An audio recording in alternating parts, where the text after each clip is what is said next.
Mais le développement, ce ne sont pas les aides. Tu peux donner à un esclave des aides, mais il ne sera jamais libre. Ce n'est pas les aides qui font de nous la liberté. Il faut voir son propos, qu'est-ce qu'on peut faire, qu'est-ce que nous avons, comment nous organiser, comment faire. Parce que la France s'est développée avec quelle aide? La Grande-Bretagne s'est développée avec quelle aide? L'Allemagne, c'est avec quelle aide? Il n'y avait pas de banque mondiale, il n'y avait pas de toutes ces histoires-là. Les Chinois se développent avec quelle aide? Les banques mondiales ne sont pas en Inde, avec comment ils se développent. Mais nous, on nous a inculqué dans les moyens de nous lier.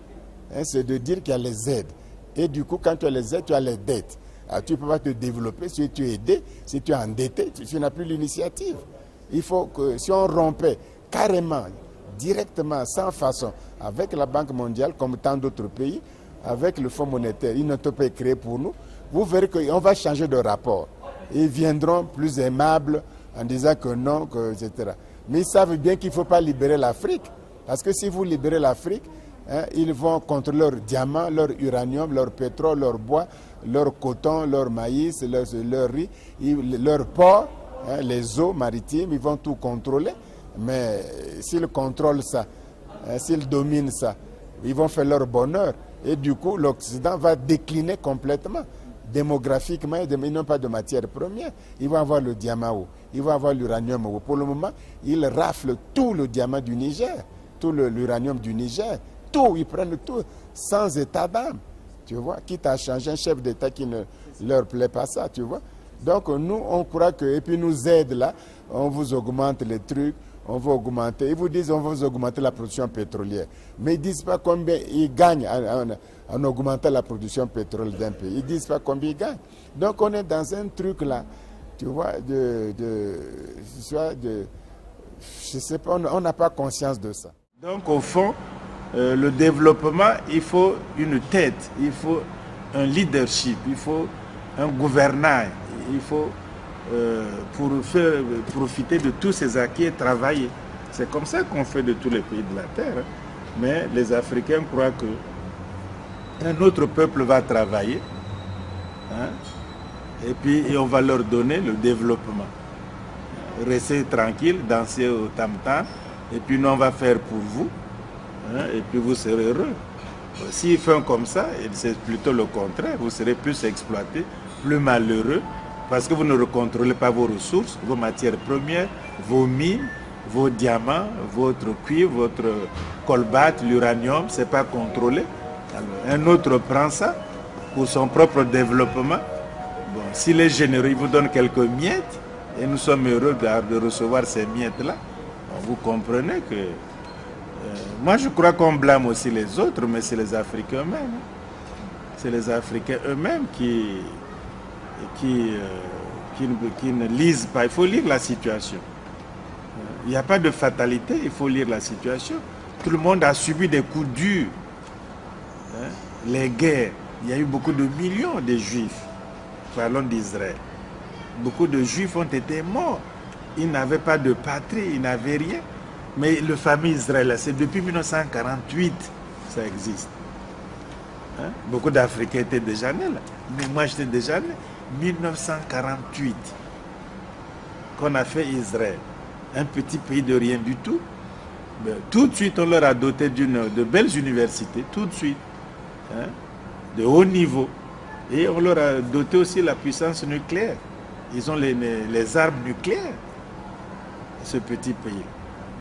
Et puis après, mais tout ce qu'ils ont fait, c'est les Juifs du monde. C'est la décision politique. C'est la confiance au cadre. C'est la peur d'être encore détruit par l'histoire. D'être détruit encore par les gens. Or, nous, on n'a pas peur qu'on sera encore détruit un jour. Il faut avoir cette peur.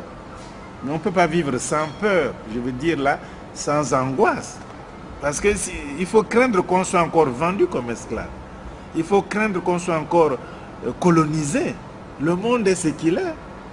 Il se fait en fonction des intérêts. Il faut craindre qu'on soit... mais les esclaves, les Arabes ont vendu les Noirs. Ils ont fait l'esclavage. Tous les Blancs de la terre en Europe, que ce soit les Italiens, les Espagnols, les Portugais, les Français, les Hollandais, n'en parlons pas, surtout les Hollandais. les Anglais. Tous mais tous, ils ont fait l'esclavage. Et l'esclavage leur a donné l'argent pour faire le développement industriel, les chemins de fer, les banques. C'est la révolution industrielle. Tu vois? Après, ils ont aboli. Quand on n'a plus besoin de l'électricité maintenant, ça devient lourd. On a aboli, pas par plaisir, mais parce que ce n'est plus utile. Tu vois? Et aux États-Unis, c'est la même chose. Pendant 4 siècles, tu travailles pour quelqu'un, mais l'esclavage, ce n'est pas travailler dur. C'est pas ça l'esclavage. Aujourd'hui, les gens travaillent dur, vous ne sont pas esclaves. L'esclave, c'est que tu travailles, tu n'as pas un seul sens. Oui, tu n'as pas de salaire. Tu n'es pas payé, c'est un travail gratuit pendant 4 siècles. Tu coupes la canne à sucre gratuitement, tu fais le coton gratuitement, tu fais le café gratuitement, et si ça me plaît, je te vends à un autre. Donc, tu ne payes pas quelqu'un et tu le vends ou tu l'achètes. Un être humain qui est au rang d'un cheval ou d'un bœuf, pas plus. Tu vois? Et c'est ça. Tu fais un blanc fait l'amour avec une esclave, le blanc ne reconnaît pas que l'enfant là est son propre sang. Il doit suivre la condition de sa mère esclave. Une femme blanche fait l'amour avec un noir esclave, la femme blanche ne reconnaît pas le sang. Ton propre sang, tu le nies. Voyez-vous? Alors nous, on n'a pas peur de l'histoire. On n'a pas peur. On croit que les choses... Mais il n'y a pas d'amitié, il n'y a pas de confiance entre les peuples, entre les races aujourd'hui. Il faut voir les intérêts Israël et tout, c'est le même peuple. Ils sont tous d'Abraham, d'Isaac et de Jacob. Mais regarde comme ils se canardent, ils se tuent tous les jours. Tu vois? Les 8, qu'est-ce qu'ils font? Les banques mondiales, qu'est-ce qu'ils font? Le Fonds international. Tu as déjà vu une banque se développer pour quelqu'un? Une banque fait l'argent pour elle-même.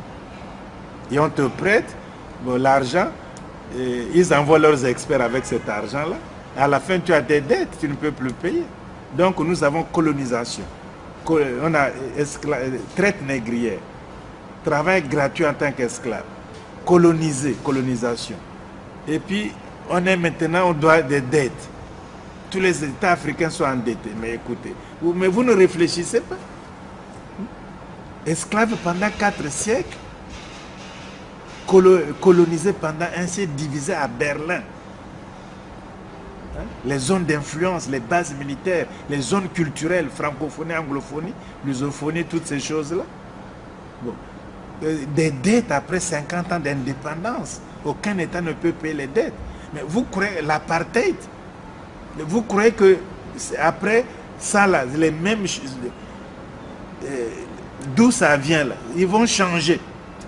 Ils vont dire on vous embrasse et c'est fini maintenant. Hein? Ça serait peut-être pire. Avec le nucléaire, avec le sida, avec l'Ebola, avec mais ça sera peut-être pire. Hein? Il est temps de se réveiller, de décider et de tourner le dos à l'Europe. Ils ne pourront jamais aider. C'est une faute énorme de croire que l'Europe, la France, les États-Unis, ces pays esclavagistes vont aider l'Afrique. C'est impossible. Impossible. Ils ne pourront jamais, jamais, au grand jamais, aider généreusement le développement de l'Afrique noire. Jamais, impossible. Ils ne l'ont pas fait pendant 6 siècles, ils ne vont pas le faire pendant 50 ans. Ils ne le feront jamais. Ils vendent les armes aujourd'hui. Est-ce que ça nous tend vers le changement? Même les enfants des présidents vendent les armes. Ce n'est pas moi qui le dis, c'est la presse. L'enfant de Mitterrand a vendu les armes en Angola. Donc, on ne lui a rien dit à l'époque. Et vous croyez que c'est ça le changement? Bon, on prend le diamant. Qu'est-ce qui se passe au Zaïre où tous ces les outils ou tout qui se battent? Hein? On cherche le diamant. On cherche le pétrole au Congo. On cherche tout. Mais vous croyez que la tendance va finir? Mais quand on vous prend l'uranium au Niger, quand c'est fini, on dit bye bye. Ouais. Mais ça ne va pas changer. Il ne faut pas croire que l'Europe, ce n'est pas du racisme, c'est la vraie vérité. Eux le disent. Moi, j'aurais été blanc européen, que je n'aurais pas travaillé pour l'Afrique. Pourquoi? Pour que vous voulez leur demander qu'ils le fassent. Hein? Donc, les Européens, de façon générale, ils n'aideront jamais, au grand jamais, je signe et persiste, l'Afrique noire. Jamais. Et c'est une illusion des Africains de croire que ces gens-là, l'Europe va les aider. C'est impossible. C'est même pas dans leur philosophie ou leur vision. Ils n'y pensent même pas, à part les bons mots pour berner les Africains naïfs qui y croient. Nous, c'est la Renaissance, c'est tout. D'ailleurs, nous aussi, on prête le flanc. Nos amis africains, nos amis les Noirs, nos amis tirailleurs, nos amis. Moi, je ne suis pas l'ami de personne. Moi, je ne cherche pas à être aimé. Je cherche à être respecté. Les Africains veulent être aimés. On ne les aime pas, ils aiment, ils veulent être aimés. Voilà pourquoi on ne les respecte pas. Vaut mieux chercher le respect de quelqu'un.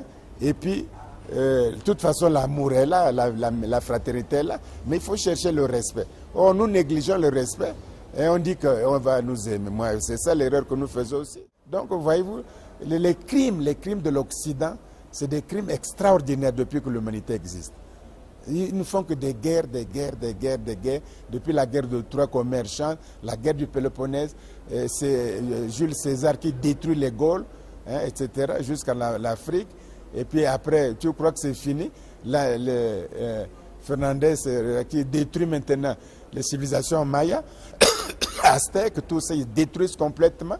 Et tu crois que c'est fini? Napoléon va détruire encore jusqu'à laissant derrière lui Moscou fumant, comme dit Victor Hugo.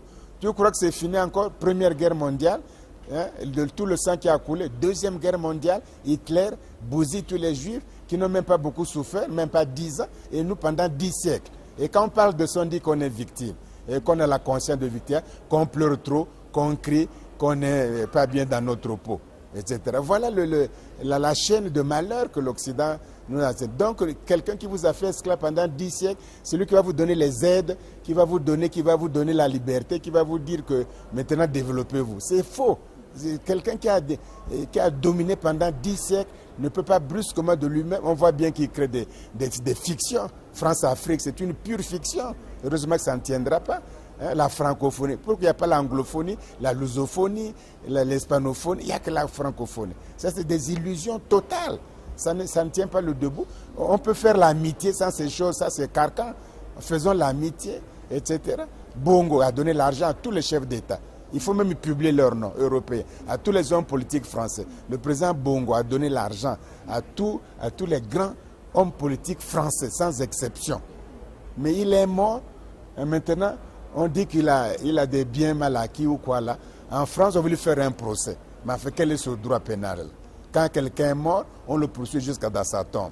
Mais voilà, l'âme française, c'est presque des crapules, quoi. Quel est ce droit-là? On ne peut pas faire comme ça. Ça, c'est humilier toute la race noire. Et nous, on va à la francophonie encore, on va encore à la France-Afrique. Il faut rompre. C'est l'humiliation. On ne peut pas, quelqu'un qui est mort, qui vous a donné tant d'argent à tous les chefs d'État français et à tous les grands hommes, sans exception. Il y a un jour, on publiera ses noms. Et voilà qu'il est mort. Maintenant, on dit qu'on va aller chercher l'enlever de sa tombe, qu'il aille au tribunal à Paris. Est-ce qu'on peut faire des choses? Quel est cet humanisme-là? Et tout le monde veut donner des leçons aux gens. Tu vois? C'est d'ailleurs des drogués. On dit que l'Afrique, il y a la drogue maintenant. Mais enfin, analysons ça. La drogue est d'abord les marijuana, les héroïnes, là, tout ça, ça vient de l'Amérique latine. Bon, ça transite maintenant par nous, là. Et ça va où? Qui consomme l'héroïne plus que tout le monde aujourd'hui? C'est l'Europe occidentale. Qui consomme la cocaïne plus que tout le monde aujourd'hui? C'est l'Europe occidentale. Qui consomme les marijuana plus que tout le monde? C'est eux. Mais ils laissent tomber ça. Ils vivent que de drogue. Ils disent maintenant c'est l'Afrique qui vend les drogues. Ils ont pollué toute l'atmosphère. Ils disent que non, les déchets africains c'est les plus polluants. Il faut qu'on arrête les naissances. Voilà. Mais tant qu'on ne rompra pas sérieusement, calmement avec l'Europe occidentale pour bâtir une nouvelle amitié sur de nouvelles bases, on ne sera jamais développé. On a beau faire. On a beau faire. Joseph, vous avez suivi les interventions de tout à l'heure, et là, ça me pousse à vous poser une question sur l'appui des ONG. Aujourd'hui, l'appui des communautés internationales, semble-t-il que cet appui est quand même faible. C'est ce qui fait qu'aujourd'hui, les autorités n'ont pas les moyens de leur politique pour pouvoir aider réellement, disons, les enfants congolais ou aider à améliorer les conditions de vie des enfants congolais. Je vais vous surprendre lorsque je vais déclarer qu'une nation où les institutions internationales sont très prononcées, c'est une nation qui n'a pas d'avenir. Les Nations Unies, les ONG internationales, c'est une organisation qui n'a pas d'avenir parce que toutes ces institutions viennent faire leurs affaires.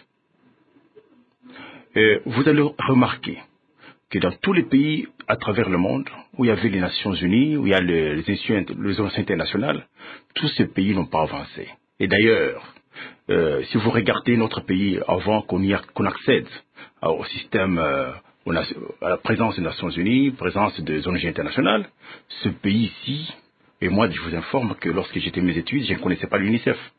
J'ai connu l'UNICEF en 1994, c'est mon ami d'une organisation des droits de l'homme, Guillaume Nguefa des droits de l'homme, la SADO, qui m'a parlé de l'UNICEF en 1994, je ne connaissais pas. Parce que la situation du Congo était telle que tout marchait bien. Lorsque dans le pays, la présence des internationaux plutôt, est plus prononcée, tous ces internationaux font que les choses n'avancent pas pour justifier leur présence. À ce moment-là, vous allez faire le rond-point. Donc, moi, je suis convaincu que l'avenir de notre pays est compromis, tant que la présence des organisations internationales est très prononcée. Ça, c'est un. De deux, les organisations qui sont locales et internationales, qui viennent... non, mais parce que vous êtes acteur sur le terrain, oui. Si vous pouvez évaluer cet appui des ONG, oui, tant nationales qu'internationales, disons, aux côtés du gouvernement, par rapport à la situation de l'enfant, vous pouvez estimer à combien aujourd'hui? Quelle est l'estimation de cet appui? Cet appui ne représente rien. Absolument rien. Absolument rien, je vous informe. L'UNICEF a un budget de 250 millions de dollars. Il a plusieurs programmes. Pour 250 millions de dollars. Ça représente quoi? Mais venir en appui, ça veut dire quoi? Il vient donc, c'est-à-dire que l'État, lui-même déjà... L'État demande ce qui lui manque. L'État a pris en charge. Quelque part, quelque chose manque. Il vient appuyer. Mais l'État n'a rien prévu pour l'éducation, pour la santé. Alors, donc, tout ce que la communauté internationale apportera, ça ne représentera absolument rien. Parce que l'État lui-même n'a rien. Une goutte d'eau dans l'océan. Comme disait un philosophe, celui qui n'a rien, on lui a dit. L'État n'a rien prévu. L'État a le moyen qu'il prévoit pour autre chose qui les intéresse. Et non pas pour la santé et l'éducation des enfants. Vous comprenez? Donc, le problème, c'est à ce niveau-là. L'affectation des ressources de la population. D'ailleurs, c'est là où je dis que nos parlementaires devraient savoir. C'est-à-dire que c'est à eux qu'incombe la faute. Parce que lorsque le gouvernement propose un budget, il devait d'abord savoir quelle est la part... Même le budget de 2012-2013, quelle est la part que vous avez... La part allouée à l'éducation... Quelle est la part que vous affectez à l'éducation pour permettre à nos enfants, pour mettre à tous les enfants des Congolais d'accéder à l'éducation. Ce n'est pas la préoccupation des parlementaires. En fait, ça devait être leur bonne préoccupation. S'ils ne se posent pas cette question-là, si le budget est ce qu'il est aujourd'hui, c'est parce que les parlementaires ne sont pas préoccupés pour le développement des enfants. Donc l'Afrique est riche. Le diamant du monde, les émeraudes, toutes ces choses-là, l'uranium, tout ça, le continent africain est la réserve mondiale en or, en pétrole, en tout ce que vous voulez. L'Angola, on se bat en Angola pas pour rien. C'est des Koweït. Au Congo, c'est pareil. Au Gabon, c'est pareil. Le Nigeria, c'est le pétrole. Dans le Sahara, le désert, il y a du pétrole partout. Donc, on a le pétrole partout. Tu vois. On a des mines de diamants. On est fournisseur de ces biens-là. Bon, sans compter que nous avons des savanes, on a des Sahel, on a des forêts, on a des pâturages, on a des cours d'eau immenses, puissants, les plus puissants du monde. On peut faire des barrages. Il y a un seul barrage qui peut électrifier toute l'Afrique noire, le barrage d'Inga, au Zaïre. On a des barrages, des possibilités d'avoir l'électricité presque gratuite et partout. Et vous, l'énergie solaire, n'en parlons pas, le soleil est où? Si nous sommes bien noirs, c'est bien une cause naturelle. Et le soleil ne peut pas manquer dans cette explication. Donc nous sommes les fils du soleil. Le soleil est là, nous sommes les fils et les filles du soleil. Le soleil est là avec nous. Nous avons des lacs immenses, nous avons des poissons, poissons d'eau douce, poissons de mer. Même le requin blanc, il est avec nous encore. Partout, on a des océans atlantiques, on a une bonne partie de l'océan, de la mer Méditerranée, l'océan Indien, même s'il y a les sous-marins atomiques, etc. Dans ces mers-là, il y a des marins, soit atomiques des pays étrangers, etc. Il faut faire l'Afrique, parce que l'Afrique sera la sécurité des Noirs en Europe, la sécurité des Noirs aux Antilles, dans les Caraïbes, la sécurité des Noirs dans les Amériques. Parce qu'ils auront moins quelque part. C'est comme ça qu'on doit faire. Parce que les Noirs aussi sont riches aux États-Unis. Les Noirs aussi sont riches en Afrique. Il y a l'argent, il y a des milliardaires. Alors, mais tout ça, en fait, rien ne nous manque. L'intelligence ne manque pas. Les matières premières ne manquent pas. La créativité ne manque pas.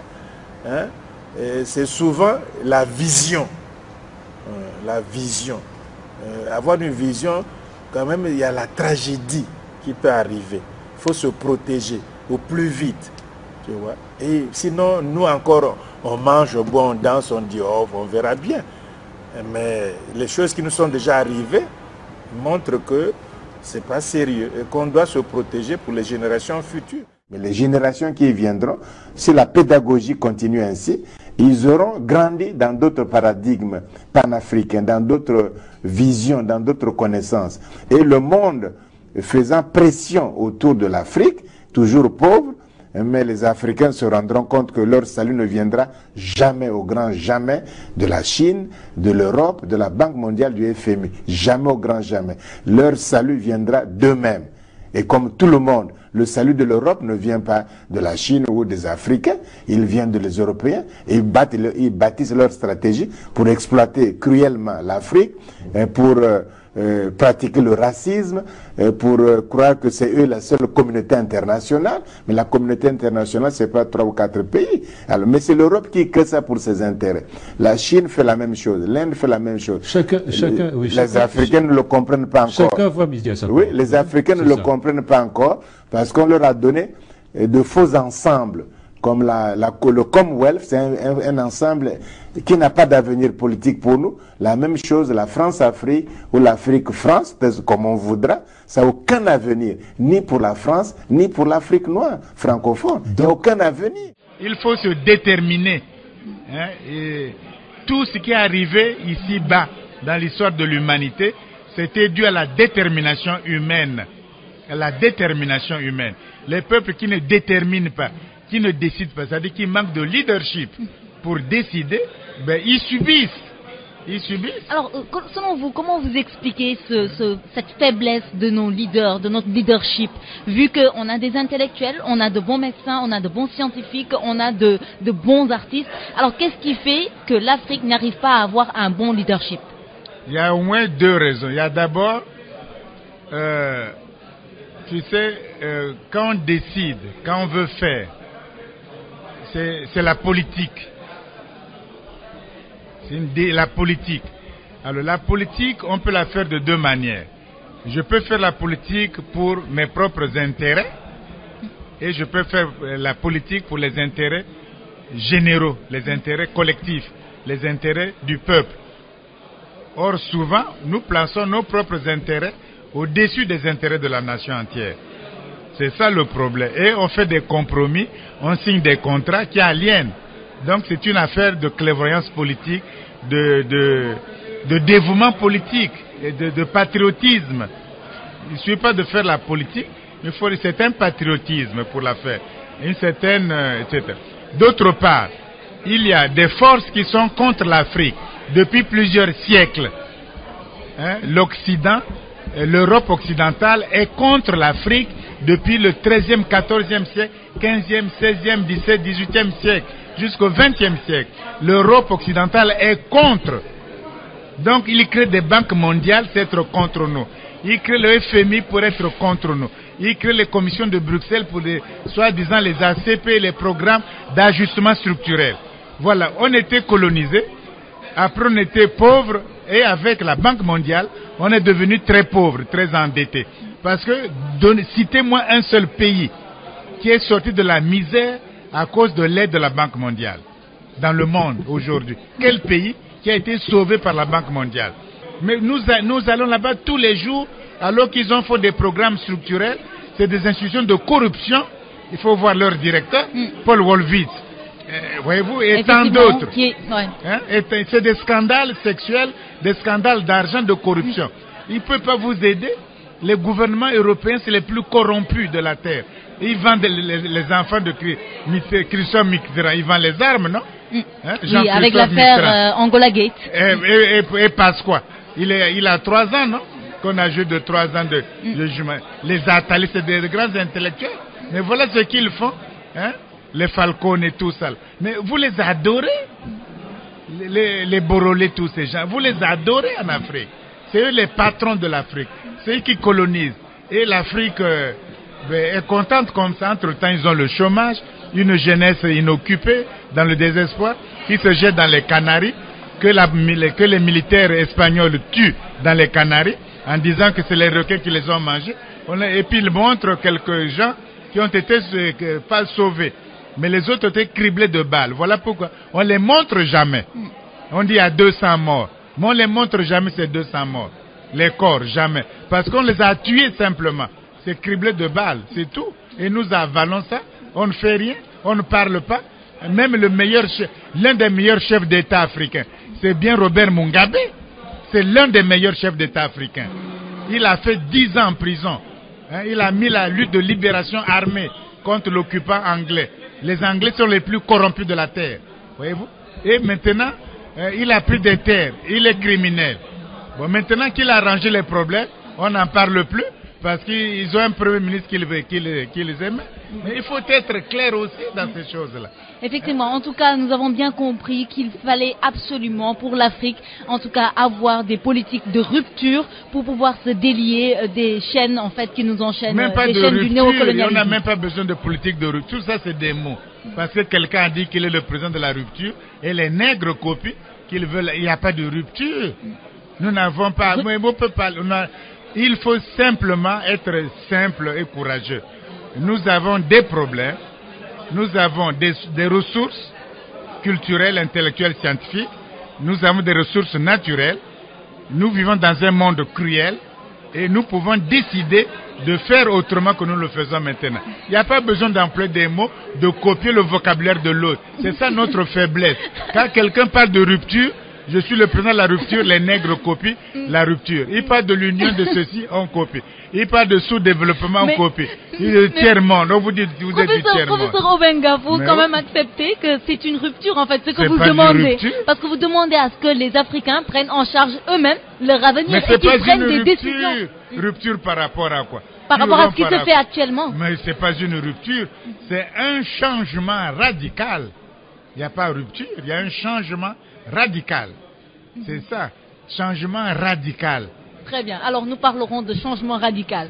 Il faut un changement radical en Afrique. Parce que si vous dites rupture, les Européens rigolent. Voilà les singes qui répètent le vocabulaire. Mais les Européens n'ont jamais parlé de changement radical en Afrique. Voilà, ils parlent de tiers-monde, de co-développement, de partenariat, de dialogue nord-sud, de toutes ces choses qui vous endorment. Pour vous, le combat est même linguistique. Non, il n'est pas linguistique, il est conceptuel. Parce que si je veux, il faut que je manipule le cerveau, l'esprit, la mentalité de quelqu'un. Je manipule ça. C'est sa psychologie. Une fois que c'est manipulé, il peut tirer mes souliers à tout moment. C'est tout. Donc, comment manipuler ça? Mais je crée un vocabulaire. Je dis par exemple, vous êtes tiers-monde, il y croit. C'est un ego. Je dis que non, vous êtes en voie de développement, il y croit. Bon, je dis non, vous n'êtes pas en voie de développement, vous êtes sous-développé, il y croit. Je dis non, vous n'êtes pas sous-développé, faisons le co-développement. Les nègres y croient. Donc on joue, parce qu'on manipule la mentalité. Les esprits sont très maniables. Mais est-ce que tu vas dire à un Chinois qu'il est sous-développé? Est-ce que tu vas dire à un Chinois que c'est un pays émergent? Il comprend même pas ce que tu voulais dire. Est-ce que vous allez dire à un Chinois qu'il y a le péril jaune? Il s'en fout du péril jaune. Il ne sait même pas qu'est-ce que c'est. Le Chinois sait ce qu'il a fait. Il est déterminé à le faire. Il a décidé à le faire. Il va le faire. Il n'écoute. Personne ne manipule son cerveau.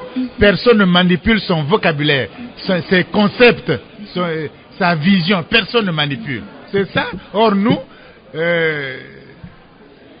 si on veut dire programme d'ajustement structurel, est-ce que tu vas dire un programme d'ajustement structurel en Corée? Tu vas l'imposer là-bas? Tu vas dire un programme d'ajustement structurel en Chine? Mais allons donc.